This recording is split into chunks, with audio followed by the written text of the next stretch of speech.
शालेय शिक्षण अभ्यास आणि कृती समन्वय समितीच्या वतीने गेल्या आठवड्याभरापासून महाराष्ट्रातल्या राजकीय पक्षांच्या प्रमुख नेत्यांच्या भेटीगाठी घेतो. काल आम्ही काँग्रेस पक्षाचे प्रांताध्यक्ष हर्षवर्धन सपकाळ यांना भेटलो आणि आज उद्धव साहेबांनी चर्चेसाठी आम्हाला आमंत्रित केलं आणि अत्यंत तपशीलवार त्यांनी हा सगळा प्रश्न समजून घेतला.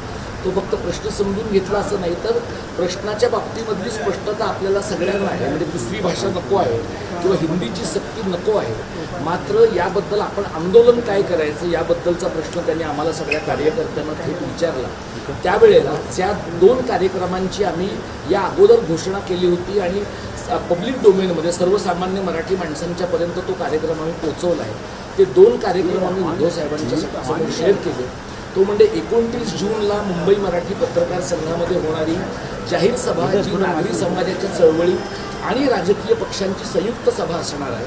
उद्धवजींनी असं सुचवलं की काही मोजक्या मंडळींनी, ज्याच्यात ते स्वतः मान्यवरांपैकी ते असतील, आणि हुतात्म्यांना अभिवादन करून त्यानंतर मोर्चा लगेच तिथे निघणार नाही, आपण थेट सभागृहामध्ये येऊ. आणि उद्धवजींनी असं म्हटलं आहे की या सगळ्या नागरी समाजाच्या चळवळीतले काम करणारे जे कोणी लोक आहेत तिसऱ्या भाषेच्या सक्तीच्या विरोधामध्ये, या सगळ्यांचं म्हणणं राजकीय पक्षांचे प्रतिनिधी म्हणून आम्ही ऐकणार आहोत. आणि त्या दृष्टीनं फक्त मविया नाही तर महाराष्ट्रातल्या सगळ्या राजकीय पक्षांचे नेते त्या कार्यक्रमाला येतील असा आम्हाला विश्वास आहे. त्या दिवशी तिथे आम्ही 16 एप्रिलचा शासन निर्णय, 17 जूनचं शुद्धीपत्रक आणि 6 जूनचं राहुल रेखावार यांच्या सहीचं NCERTची पुस्तकं महाराष्ट्राला अनिवार्य करून बालभारती बंद करण्याचं कारस्थान असलेलं जे परिपत्रक आहे, या 3 पत्रकांची आम्ही प्रतिकात्मक होळी करणार आहोत. आणि उद्धव साहेबांनी आम्हाला आता सांगितलं की शिवसेना पक्ष फक्त त्या प्रतिकात्मक होळीवर न थांबता महाराष्ट्रामध्ये अनेक ठिकाणी पक्षाच्या पातळीवर या सर्व शासन निर्णयांची होळी करणार आहे. हा पहिला कार्यक्रम आहे. दुसरा जो कार्यक्रम या तुम्हाला भेटण्याच्या आधी आणि उद्धव साहेबांनी त्यांची प्रेस घेण्याच्या आधी ज्याची चर्चा आमची झालेली होती ती म्हणजे 7 जुलैला मुंबईच्या आझाद मैदानामध्ये सर्व नागरी समाजातल्या चळवळी आणि राजकीय पक्षांचं दिवसभराचं आंदोलन आम्ही करतो आहोत. हा जो कार्यक्रम आहे तो रविवारी म्हणजे 6 जुलैला घ्यावं अशा प्रकारची चर्चा गेले 8-1 दिवस आमच्या सगळ्या कार्यकर्त्यांमध्ये झाली होती.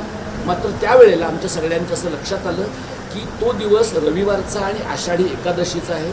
आषाढी एकादशीचा दिवस हा विठ्ठल रखुमाईच्या अभिवादनाचा पूजेचा दिवस आहे. विठोबा हे महाराष्ट्र धर्माचं प्रतीक आहे असं आम्ही सगळे मानतो.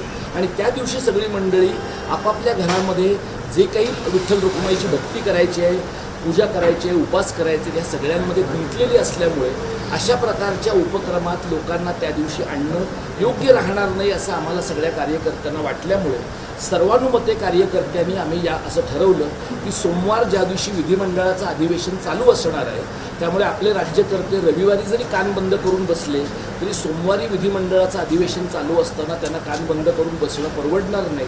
त्यामुळे विधिमंडळाच्या अधिवेशनाच्या दिवशी 7 तारखेला हे आंदोलन करण्याचं, आणि उद्धव साहेबांनी आम्हाला असं सांगितलं की हे नागरी समाजाच्या चळवळीचं आंदोलन असेल. जसं काल काँग्रेसच्या प्रांताध्यक्षाने आम्हाला सांगितलं की त्यांचा पक्ष त्यांची सगळी ताकद वापरून या लढ्यामध्ये सहभागी होईल, आज उद्धवजींनी पण आम्हाला सांगितलं की शिवसेना पक्ष त्यांच्या सर्व ताकदीविषयी याच्यामध्ये समाविष्ट होईल. आणि तशाच प्रकारचं आवाहन त्यांनी महाराष्ट्रातल्या प्रत्येक मराठी नेत्याला, प्रत्येक मराठी माणसाला केलेलं आहे. आता जो प्रश्न तुम्ही विचारला त्याचं उत्तर आता ह्याला मी जोडून देतो की तुमच्याकडनं आम्हाला कळलं की माननीय राज ठाकरे यांनी 6 जुलैला मराठी माणसांच्या आंदोलनाची घोषणा केलेली आहे. अशा प्रकारचं आंदोलन करावं असं वाटणं आपल्याला सगळ्यांना ही अत्यंत आनंदाची गोष्ट आहे. आमची विनंती राजसाहेब ठाकरे यांना अशी आहे की हे जे आंदोलन आहे ते गेल्या 8 दिवसांच्या पूर्वी आम्ही सगळ्या लोकांच्यापर्यंत नेऊन आषाढी एकादशीच्या दिवसाशी ते क्लॅश होऊ नये आणि लोकांचं जे काही वैयक्तिक पातळीवरचं त्यांच्या आयुष्यातलं भक्तिरसाचं स्थान आहे ते तसं राहावं आणि सोमवारी सरकारला खडबडून जागं करण्यासाठी आझाद मैदानात आंदोलन करावं अशा प्रकारची भूमिका आम्ही सगळ्या कार्यकर्त्यांनी हा निर्णय राजसाहेब ठाकरे यांचा येण्याच्या पूर्वीच उद्धव साहेबांच्या पुढे मांडलेली होती. त्याच्या अगोदर कालच्या बैठकीतच आम्ही काँग्रेसच्या प्रांताध्यक्षांपुढे मांडलेली होती. म्हणजे 7 जुलैचा जो दिवस आहे तो बऱ्याच विचारांती आणि इतर अनेकांशी बोलून आणि सर्व राजकीय पक्षांना टप्प्याटप्प्याने विश्वासात घेऊन आम्ही ठरवलेलं आहे.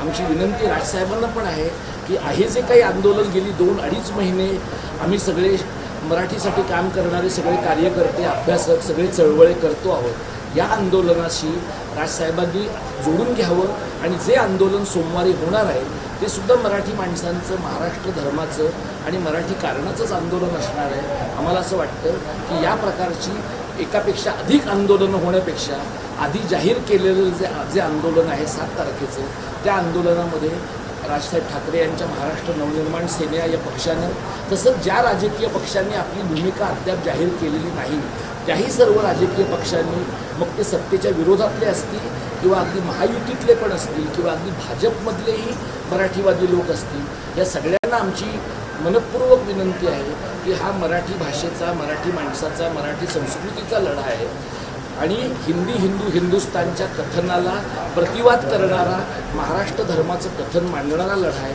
आपण सगळ्यांनी जर एकदिलाने काम केलं, आपण सगळ्यांनी एकमेकांच्या हातात हात देऊन काम केलं तर हे पाशवी बहुमताचं सरकार 7 जुलैला, तोपर्यंत त्यांनी शहाणपणाचा निर्णय घेतला नाही तर त्या दिवशी का होईना या सरकारला मागे आपल्याला निश्चितपणानं आणता येईल. अशा प्रकारची भूमिका मी आपल्या माध्यमातून सर्व मराठी समाजापर्यंत मांडतो. आम्ही सगळ्याच राजकीय पक्षांच्या लोकांना भेटतो आहोत.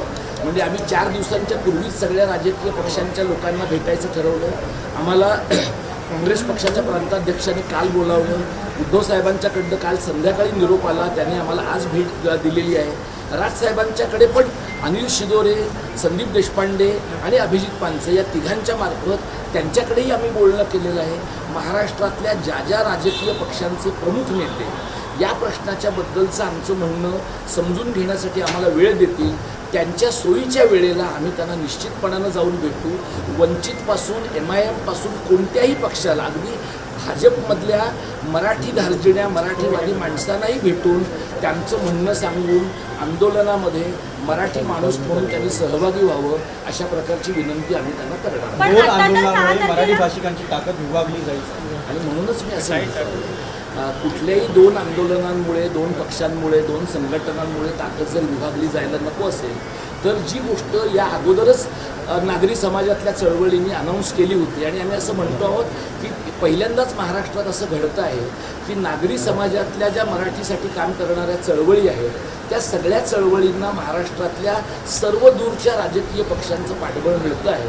त्यामुळे ही तारीख 29 जूनचा जो दिवस आहे त्या दिवशी शासन निर्णयांची केली जाणारी होळी आणि जाहीर सभा आणि 7 जुलैचा कार्यक्रम हे अगोदरच आम्ही वेगवेगळ्या समाज माध्यमांमधनं राजकीय पक्षांशी बोलताना लोकांपर्यंत नेलेलं आहे आणि त्यामुळे हे जे आंदोलन आहे ते 7 जुलैला करावं अशा प्रकारचा कार्यकर्त्यांची भूमिका आहे. त्याच प्रकारची विनंती आम्ही राजकीय पक्षांना सुद्धा केलेली आहे. तुम्ही 6 जुलैला जाणार की नाही? त्यांनी जर बोलवलं तर कुणीही बोलावलं तरी जाणार. 5ला बोलावलं तरी जाणार, 4ला बोलावलं तरी जाणार, उद्या बोलावलं तरी जाणार. कारण 7 जुलैच्या आज जर सरकारनं उद्या निर्णय मागे घेतला तर उद्याही सेलिब्रेट करायला आम्ही जाऊ. त्यामुळे ज्या मराठी समाजाच्या वतीनं जे पुढे येतील त्या सगळ्यांना मदत करू. आमची विनंती एवढीच आहे की आपण सगळ्यांनी जर एक दिलाने कामाला सुरुवात केली आहे तर हे जे रेशीम बागेचं नॅरेटिव्ह आहे की मराठी माणूस एकत्र येत नाही, मराठी माणूस दुभंगलेला आहे, हे दुभंगले पण मराठी माणसांचं घालवण्याची एक संधी जर नागरी समाजाच्या चळवळीतनं आपल्यापुढे उभी राहिली आहे, आपण सगळ्यांनी हात पुढे करून ही संधी घ्यावी अशी आमची तुम्ही राजकारण्यांना आवाहन करतात की 7 जुलैला आमच्या आंदोलनासोबत एकत्र यावं. या संदर्भात आम्ही अशी विनंती करतो की 7 जुलैचं आंदोलन हे आपलं आंदोलन हे आधी अनाऊन्स केलं, एवढाच त्याचा फरक आहे. उद्धव ठाकरेंची सुद्धा चर्चा झाली तुमची आता की राज ठाकरेंना पण आम्ही बोलवत आहोत, कारण त्यांनी आम्ही त्यांना असं म्हटलं आणि हे काल आम्ही काँग्रेसच्या प्रांताध्यक्षांनी म्हटलं होतं की महाराष्ट्रातल्या सर्व राजकीय पक्षांच्या प्रमुख नेत्यांना आम्ही विनंती केली.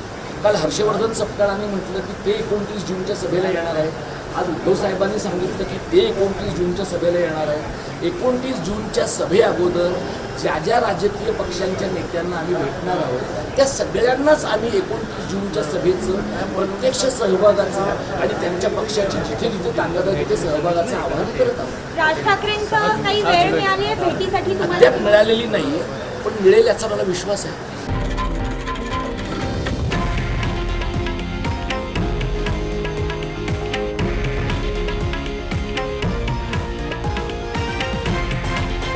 हे आहे देशातील नंबर 1 न्यूज नेटवर्क आणि आपण पाहत आहात TV9 मराठी, एकमेव